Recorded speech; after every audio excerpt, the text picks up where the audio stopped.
Alexander जास की series समाप्त करने के बाद आज हम एक नई सीरीज़ में प्रवेश करने जा रहे हैं। इस सीरीज़ में हम लुइस सायर के बारे में जानेंगे कि वह कितने शक्तिशाली थे और उन्होंने अपने जीवन काल में किन किन शक्तिशाली पुरुषों के साथ मुकाबला करा था और वह किस तरह के शक्तिशाली बल प्रदर्शन कर सकते थे। हम जो पूरी जानकारी है वह इस सीरीज़ से प्राप्त करेंगे। ये जो लुइस सायर के ऊपर ये जो जीवन चरित्र लिखा गया है, यह जॉर्ज एफ जॉबर्ट ने पुस्तक लिखी थी लुइस सायर के बारे में। उसी पुस्तक के माध्यम से मैं आपको लुइस सायर के पूरे जीवन चरित्र को बताऊंगा और वह कितने शक्तिशाली थे, कौन कौन से शक्तिशाली बल प्रदर्शन कर सकते थे, उनका मुकाबला किस किस शक्तिशाली पुरुष के साथ हुआ था। ये सारी चर्चा हम इस सीरीज़ में करेंगे। तो शुरुआत करते हैं लुइस सायर के माता पिता से। लुइस सायर एक ऐसा बंदा है जो जन्मजात रूप से शक्तिशाली पैदा हुआ है, क्योंकि उसके माता पिता भी शक्तिशाली थे। लुइस सायर की जो माता थी वह 6 फुट 1 इंच लंबी थी और वह जब जवान थी तब उनकी जो वजन था वह 267 पाउंड था। तो सोचो कि उनकी माँ का हाइट इतनी लंबी थी और उनका जो शारीरिक विकास था वह भी कितना अच्छा खासा था। 267 पाउंड के हिसाब से काफ़ी अच्छा वजन था उनका और उनके जो पिता थे वह भी शक्तिशाली थे। इसलिए माता और पिता के शक्तिशाली होने की वजह से जो लुइस सायर जो उत्पन्न हुए थे वह भी शक्तिशाली पुरुष ही उत्पन्न हुए थे। धीरे धीरे उन्होंने अपनी शक्तियों का विकास और भी अधिक कर लिया था। लुइस सायर के जो माता पिता थे वह मिट्टी जोतने का काम करते थे और कठोर लकड़ी बनाने का भी काम किया करते थे।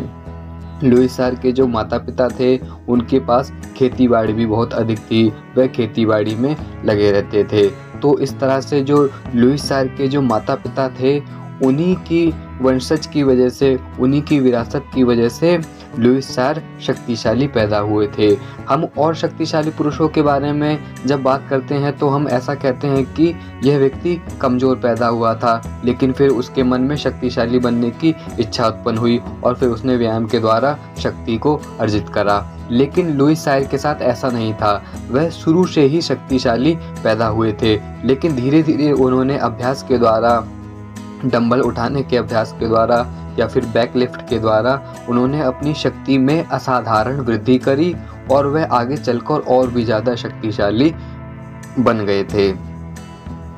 तो एक बार की बात है कि लुइस सायर की आयु 17-18 वर्ष की हो गई थी और वह रास्ते से चलकर अपने घर की तरफ जा रहे थे। वहाँ पर उन्होंने एक दृश्य देखा और दृश्य यह था कि एक घोड़ा गाड़ी जो होती है, जो घोड़े सहित जो एक बग्गी होती है जिसको उस समय वैगन कहा जाता था, वह एक गड्ढे में फंसी हुई थी और वहाँ पर जो उसके मालिक के साथ जो 3-4 व्यक्ति जो मजदूर थे वह पीछे से उस गाड़ी को बार बार धक्का लगा रहे थे और जो गाड़ी को चलाने वाला जो चालक था वह बार बार घोड़े के ऊपर चाबुक से प्रहार कर रहा था। लेकिन घोड़े अपना अधिक से अधिक बल लगाने के बावजूद भी उस गड्ढे से बाहर निकलकर नहीं आ पा रहे थे और जो उनका जो मालिक जो था फ्रांसीसी टीमस्टर, वह बार बार चिल्ला रहा था कि इस गाड़ी को बाहर निकालो। लेकिन उनके जो मजदूर थे वह अपना अथक प्रयास करने के बावजूद भी उस गड्ढे में से पहिए को बाहर निकाल ही नहीं पा रहे थे और घोड़े पर बार बार प्रहार करने के बावजूद भी घोड़े आगे की तरफ बढ़ ही नहीं पा रहे थे। यह दृश्य लुइस सायर ने देखा और वह उस गाड़ी के पास आया। लुइस सायर ने क्रोधित होते हुए उस टीमस्टर से कहा कि तुम इन घोड़े पर इतना अत्याचार क्यों कर रहे हो। तो फिर उस व्यक्ति ने क्रोध में भरकर बोला कि देखो, हमारी ये जो गाड़ी है इसका पहिया गड्ढे में फंस गया है और इतने सारे मजदूरों के लगातार प्रयास करने के बावजूद भी यह गाड़ी गड्ढे से बाहर निकलकर नहीं आ पा रही है। रात भी होने को है, इसलिए मैं यहाँ पर पूरी रात नहीं रह सकता हूँ। तो इसीलिए मैं बार बार इन मजदूरों से कह रहा हूँ कि इस घोड़े गाड़ी को बाहर निकालो, लेकिन इतना प्रयास करने के बावजूद भी मेरी यह गाड़ी बाहर नहीं आ पा रही है। तो फिर लुइस सायर ने बोला, कोई बात नहीं, मैं इस गाड़ी को बाहर निकाल देता हूँ, तुम चिंता मत करो। तो जो सारे मजदूर थे उन्होंने लगातार प्रयास करने के बावजूद भी उस गाड़ी को बाहर नहीं निकाल पाए थे और वह एक साइड में थक कर बैठ गए थे। उनका शरीर और उनके पैर कांप रहे थे। तो अब लुइस सायर की बारी थी। वह उस घोड़ा गाड़ी के पीछे गए और उन्होंने अपनी पीठ को उस गाड़ी के पीछे लगाया और अपने दोनों हाथों को अपने घुटने पर रखते हुए ताकत को लगाना शुरू किया। और जैसे ही लुइस सायर ने वहाँ पर ताकत लगाना शुरू करी, वैसे ही इंच दर इंच जो घोड़ा गाड़ी का जो पहिया था वह गड्ढे से बाहर आने लगा। थोड़ी ही देर में पूरा पहिया निकलकर बाहर आ गया। यह दृश्य देखकर जो वह व्यक्ति था टीमस्टर, वह बहुत ही प्रभावित हुआ और एक व्यक्ति की ऐसी असाधारण ताकत देखकर आश्चर्य में पड़ गया। और लुइस सायर ने भी जब यह देखा कि उन्होंने अपनी ताकत के बल से इस गाड़ी को गड्ढे से बाहर निकाल दिया, तो फिर वह भी बहुत ही ज़्यादा प्रसन्न हुए। तो यह जो घटना थी यह उस समय के पूरे इलाके में फैल गई। लोग लुइस सायर को देखने के लिए आने लगे, उसकी ताकत की प्रशंसा करने लगे। लेकिन लुइस सायर जिस स्थान पर रहते थे वहाँ पर एक डेविड माइकॉर्ड नाम का शक्तिशाली पुरुष रहता था। तो लुइस सायर की तुलना डेविड माइकॉर्ड नामक शक्तिशाली पुरुष के साथ की जाने लगी थी। आपस में व्यक्ति ऐसी चर्चा करने लगे थे कि ये जो लुइस सायर नाम का जो व्यक्ति है यह डेविड माइकॉर्ड से भी ज़्यादा शक्तिशाली प्रतीत होता है। तो फिर यह बात जब डेविड माइकॉर्ड को पता चली कि यह एक 18 साल का व्यक्ति की तुलना मुझ शक्तिशाली पुरुष से की जा रही है, तो फिर मैं ऐसा होने ही नहीं दे सकता हूँ। और डेविड माइकॉर्ड ने एक घोषणा कर दी कि मैं एक शक्तिशाली बल प्रदर्शन करूँगा और यदि लुइस सायर उस शक्तिशाली बल प्रदर्शन को कर पाएगा तो फिर लुइस सायर इस स्थान का शक्तिशाली पुरुष बना दिया जाएगा और मैं ऐसा मान लूँगा कि मैं कम शक्तिशाली हूँ और लुइस सायर मुझसे ज़्यादा शक्तिशाली है। तो फिर पूरे शहर में यह बात फैल गई कि लुइस सायर की और डेविड माइकॉर्ड का शक्तिशाली बल प्रदर्शन होने जा रहा था। डेविड माइकॉर्ड ने शक्तिशाली बल प्रदर्शन करने के लिए पत्थर को उठाने वाला बल प्रदर्शन करने का विचार बनाया। तो उन्होंने 3 पत्थर रखवाए, पहला पत्थर, दूसरा पत्थर और तीसरा पत्थर। इन तीनों पत्थरों को डेविड माइकॉर्ड को भी उठाना था और लुइस सायर को भी उठाना था। यह शक्तिशाली बल प्रदर्शन देखने के लिए बहुत भीड़ वहां पर इकट्ठा हो गई थी। इस शक्तिशाली बल प्रदर्शन में डेविड माइकॉर्ड को सबसे पहले छोटा पत्थर उठाना था, फिर उसके बाद उससे बड़ा पत्थर उठाना था और फिर उसके बाद जो तीसरा पत्थर था उसको उठाना था। तो सबसे पहले डेविड माइकॉर्ड आगे बढ़े और उन्होंने पहले पत्थर को ताकत लगाकर अपनी दोनों भुजाओं से ऊपर उठा लिया और बड़ी ही सरलता से उस पत्थर को उठाकर नीचे रख दिया। अब लुइस सायर की बारी थी। लुइस सायर एक अनप्रोफेशनल व्यक्ति है, वह अभी इन सब के बारे में नहीं जानता है। उसके पास तो अभी ताकत है और वह ताकत के बल पर यह सब करके दिखा रहा है। डेविड माइकॉर्ड ने पत्थर उठा लिया, अब लुइस सायर की बारी थी। लुइस सायर ने भी बड़ी ही आसानी से पहले पत्थर को उठा दिया और उसको दोबारा उठाकर नीचे जमीन पर पटक दिया। अब दूसरे पत्थर की बारी थी।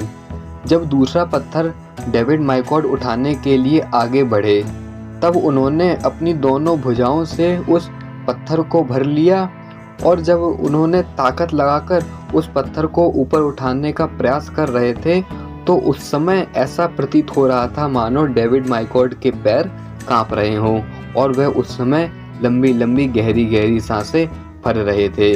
तो आखिरकार डेविड माइकॉर्ड ने भरपूर बल लगाकर उस दूसरे पत्थर को भी आसानी से उठा दिया।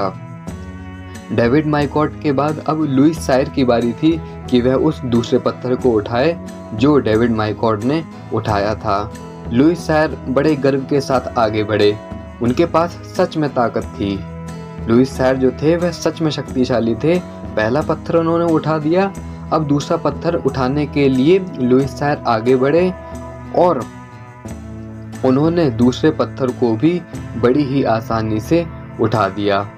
अब तीसरे पत्थर की बारी थी। तीसरा पत्थर सबसे बड़ा था और ऐसा प्रतीत हो रहा था मानो वह बहुत ही ज़्यादा भारी हो। डेविड माइकॉर्ड ने भी यह पत्थर उठाया नहीं था, इसलिए यह उनके लिए भी चिंता का विषय था कि वह उस पत्थर को उठा पाएंगे या नहीं उठा पाएंगे।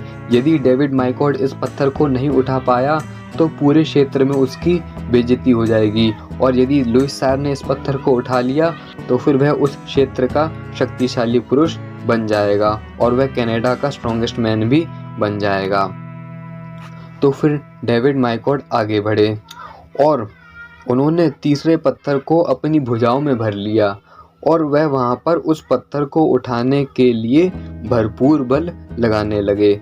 जब डेविड माइकॉर्ड पूरी ताकत लगा रहे थे तब उनकी गले की जो नसें थी वह चाबुक की रस्सी की तरह एकदम मोटी मोटी फूल गई थी और उनके जो पैर थे वह लगातार ताकत लगाने की वजह से मट्टी में धंसते जा रहे थे।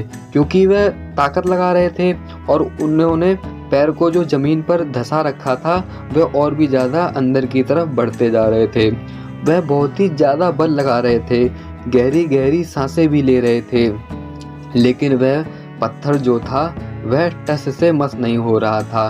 पत्थर उठाना तो दूर, उस समय पत्थर हिल भी नहीं पा रहा था। डेविड माइकॉर्ड ने और ज़्यादा ताकत लगाई, लेकिन फिर भी वह पत्थर अपने जगह से बिल्कुल भी नहीं हिला और आखिरी प्रयास करने के बाद डेविड माइकॉर्ड साइड में हो गए और वह वहां पर खड़े होकर हाँफने लगे और उनका जो पूरा शरीर था वह भी कांपने लगा था, क्योंकि जो पूरी भीड़ थी वह डेविड माइकॉर्ड को देख रही थी और पूरी भीड़ ने यह निश्चय कर लिया कि डेविड माइकॉर्ड अब इस पत्थर को नहीं उठा पाएंगे। उनका जो पूरा शरीर था वह वहां पर कांप रहा था और वह हाँफ भी रहे थे, क्योंकि पत्थर जो है वह सच में भारी था। डेविड माइकॉर्ड ने अपनी पूरी ताकत लगा दी, लेकिन वह पत्थर नहीं हिला पाए थे। इसी वजह से उनका जो शरीर था वह पूरी तरह से थक गया था और वह एक जगह पर जाकर खड़े हो गए। अब लुइस सायर की बारी थी। जो लुइस सायर के जो प्रशंसक थे वह लुइस सायर को कह रहे थे कि तुम इस पत्थर को मत उठाओ, और जो डेविड माइकॉर्ड के जो प्रशंसक थे वह मजाक कर रहे थे, वह मजाक उड़ा रहे थे कि अब लुइस सायर भी इस पत्थर को नहीं उठा पाएगा क्योंकि यह पत्थर बहुत ज़्यादा भारी है। लेकिन लुइस सायर आगे बढ़े और उन्होंने निश्चय बना लिया था कि वह इस पत्थर को अवश्य ही उठाकर दिखाएगा। तो लुइस सायर आगे बढ़े और उन्होंने अपनी दोनों भुजाएं उस पत्थर के नीचे भरी और ताकत लगाने लगे। जैसे ही लुइस सायर ने ताकत लगाई उनका पूरा शरीर कठोर हो गया और उनका शरीर जो था वह बल के मारे चरमराने लगा। तो जैसे ही लुइस सायर उसको उठाने का प्रयास कर रहे थे तो जितने भी दर्शक थे उन सबकी आंखें लुइस सायर पर टिकी हुई थी और उस पत्थर पर टिकी हुई थी कि वह पत्थर हिला कि नहीं। जैसे ही लुइस सायर ने ताकत लगाई और वह पत्थर थोड़ा सा हिला, वैसे ही सारे दर्शक एकदम उत्सुकतावश उसकी तरफ देखने लगे और जैसे ही पत्थर और ज़्यादा हिला तो सारे जो दर्शक थे, जो लुइस सायर के जो प्रशंसक थे, वह चिल्लाने लगे, शोर मचाने लगे कि अब यह जो पत्थर है यह उठने वाला है, यह अपने स्थान से हिलने वाला है। तो फिर लुइस सायर ने अपनी पूरी ताकत लगाकर उस पत्थर को ज़मीन से ऊपर उठा लिया और ज़मीन से ऊपर उठाने के बाद ये जितने भी जो दर्शक थे यह इस दृश्य को देखकर बहुत ज़्यादा प्रभावित हुए, शोर मचाने लगे, लुइस सायर का जयकारा लगाने लगे। तो इस तरह से लुइस सायर ने जो तीसरा पत्थर था इसको उठा दिया था और इस प्रतिस्पर्धा में लुइस सायर की विजय हुई थी और जो डेविड माइकॉर्ड थे वह इस प्रतिस्पर्धा में हार गए थे। तो ये जो पत्थर थे यह बोल्डर प्रजाति के पत्थर थे जो सामान्य पत्थरों से बहुत ही ज़्यादा भारी होते हैं। तो ये जो कंपटीशन में रखे गए पत्थर थे इनका वजन काफ़ी अधिक होता है, जो अन्य पत्थर होते हैं उनकी तुलना में यह काफ़ी भारी होते हैं। लुइस सायर ने ये जो पत्थर उठाया था, ये जो तीसरा पत्थर था, जो सबसे भारी पत्थर और जो सबसे बड़ा पत्थर था, इसका वजन 480 पाउंड बताया गया था। तो सोचो कि लुइस सायर जो अभी अनप्रोफेशनल बंदा है, वह अपनी 18 साल की एज में 480 पाउंड के भारी पत्थर को उठा रहे हैं, तो फिर आगे यदि वह और भी ज़्यादा प्रैक्टिस करेंगे, अपनी स्ट्रेंथ प्रैक्टिस और भी ज़्यादा करेंगे, तो फिर वह अपने स्ट्रेंथ को किस लेवल तक ले जाएंगे। क्योंकि यह जो है अभी लुइस सायर की स्टार्टिंग भर ही है। उनकी एज अभी 18 साल की है और 18 साल की उम्र में वह इस कंपटीशन को जीत गए और वह कनाडा के स्ट्रॉन्गमैन बन गए। तो इस तरह से लुइस सायर का यह जो कंपटीशन था, इसमें लुइस सायर की विजय हुई थी और डेविड माइकॉर्ड जो थे वह हार गए थे। लुइस सायर को कनाडा के ताकतवर पुरुष के रूप में देखा जाने लगा था। हर व्यक्ति लुइस सायर की प्रशंसा करता था, उनकी ताकत की प्रशंसा करता था और 18 साल की एज में ही लुइस सायर का जो शरीर था वह काफ़ी हष्ट-पुष्ट था और व्यक्तियों की तुलना में लुइस सायर शक्तिशाली तो थे ही, लेकिन उनकी जो शरीर की जो रचना थी, उनका जो शरीर का जो गठन था वह काफ़ी हष्ट-पुष्ट था। लोग यदि उनको देखते थे तो फिर ऐसा कहते थे कि यह तो सच में शक्तिशाली पुरुष लगता ही है, इसके भीतर अपरिमित बल भी भरा होगा। अब लुइस सायर जो थे वह शक्तिशाली बनना चाहते थे, तो फिर उन्होंने क्या किया कि लुइस सायर 1885 में गैस लैम्बर्ट से मिलने के लिए मॉन्ट्रियल गए थे। यह जो व्यक्ति है, यह स्ट्रॉन्गमैन जो पुरुष होते हैं उनका संरक्षक है। उनको कैसे आगे बढ़ाया जाए, परफॉर्मेंस है उसमें कैसे बढ़ावा किया जाए, इन सब चीज़ों के लिए जो थे वो गैस लैम्बर्ट नाम का जो व्यक्ति था उससे मिलने के लिए लुइस सायर मॉन्ट्रियल में पहुंचे थे। तो मॉन्ट्रियल में जाने के बाद लुइस सायर ने वहाँ पर पुलिस बल में भर्ती ले ली थी और वह वहाँ पर पुलिस की नौकरी करने लगे थे। तो नौकरी के 7वें ही दिन लुइस सायर की भिड़ंत हो गई और भिड़ंत हो गई उन दो व्यक्तियों से जो शराब पीकर सड़क पर शोर मचा रहे थे। और जब लुइस सायर उसको शांत करने के लिए वहाँ पहुँचे, क्योंकि लुइस सायर ने पुलिस बल में भर्ती ले रखी है, यह उनका काम है कि वह उन दो व्यक्तियों को समझाए और उस शहर में शोर शराबा होने से बचाया जाए। तो लुइस सायर उस दोनों व्यक्तियों के पास गए, लेकिन उन्होंने शराब पी रखी थी और जिस वजह से उन दोनों व्यक्तियों ने चाकू निकाल लिया लुइस सायर को मारने के लिए। लेकिन लुइस सायर शक्तिशाली पुरुष हैं, उन्होंने बड़ी ही आसानी से उन दोनों व्यक्तियों को संभाला और उनको जेल में ले जाकर बंद कर दिया। तो फिर यह जो घटना थी, यह घटना मॉन्ट्रियल के न्यूज़पेपर में छप गई और यह छपते छपते न्यूयॉर्क के जो न्यूज़पेपर है वहाँ पर भी जाकर यह घटना पहुँच गई। और जो न्यूयॉर्क में जो रिचर्ड के फॉक्स नाम का व्यक्ति था, उसको लुइस सायर के ताकतवर शरीर के बारे में पता चला और उनके इस जो घटना थी, उन्होंने किस तरह से बहादुरी से दोनों उन व्यक्तियों को पकड़कर जेल में बंद कर दिया, इसके बारे में भी रिचर्ड के फॉक्स को पता चला। तो लुइस सायर जो थे, उन्होंने अब शक्तिशाली बनने का सपना देख लिया था, इसलिए अब उन्होंने निश्चय कर लिया था कि वह पुलिस की नौकरी से इस्तीफ़ा दे देंगे और उन्होंने ऐसा ही किया। उन्होंने पुलिस की सेवा से इस्तीफ़ा दे दिया। जब लुइस सायर की आयु 22 वर्ष की थी, तब उन्होंने शक्तिशाली बनने का सपना देख लिया था कि मैं शक्तिशाली बनूंगा। 18 साल की उम्र में उन्होंने डेविड माइकॉर्ड को हराया था।